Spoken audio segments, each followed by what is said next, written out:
Toby, it's been a couple of weeks since we've talked. The Pirates have had 2 meets since then.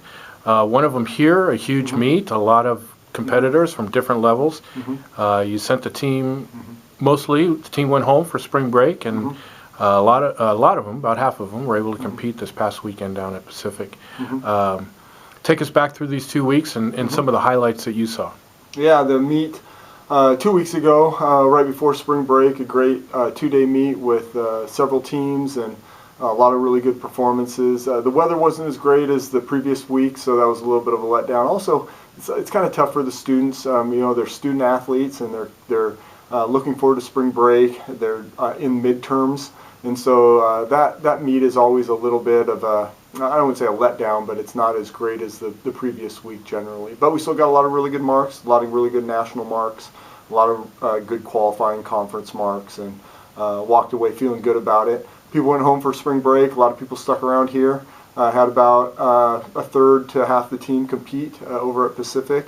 Again, weather wasn't great, but we came out and competed really well. I think there were 19 teams in total at the meet represented there, and the men finished second and the women finished fourth. And with not a full squad, to have those kind of team performances, it was great.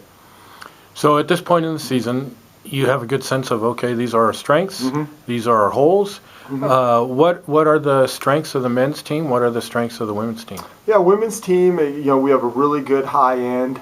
We've got some events where we've got several women that are top in the conference and even on the national list.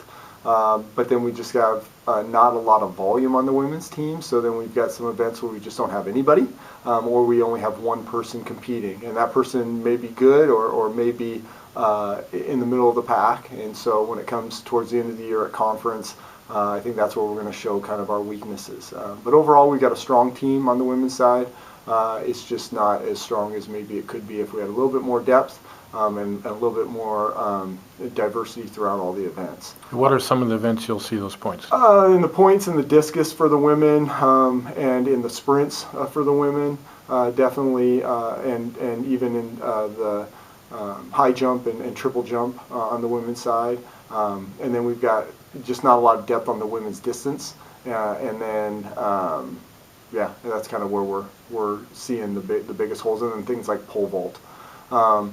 On the men's side, we've got a lot of talent and a lot of depth and a lot of quantity, and if we just stay healthy, we're going to be really good at the end of the year. I mean, we've got people that can either win an event or a couple people, you know, in the top 2 or 3 in those events. So we don't really have an event that we're bad at. We definitely don't have an event group that we're struggling with. We're going to have a lot of success all the way across the board on the men's side.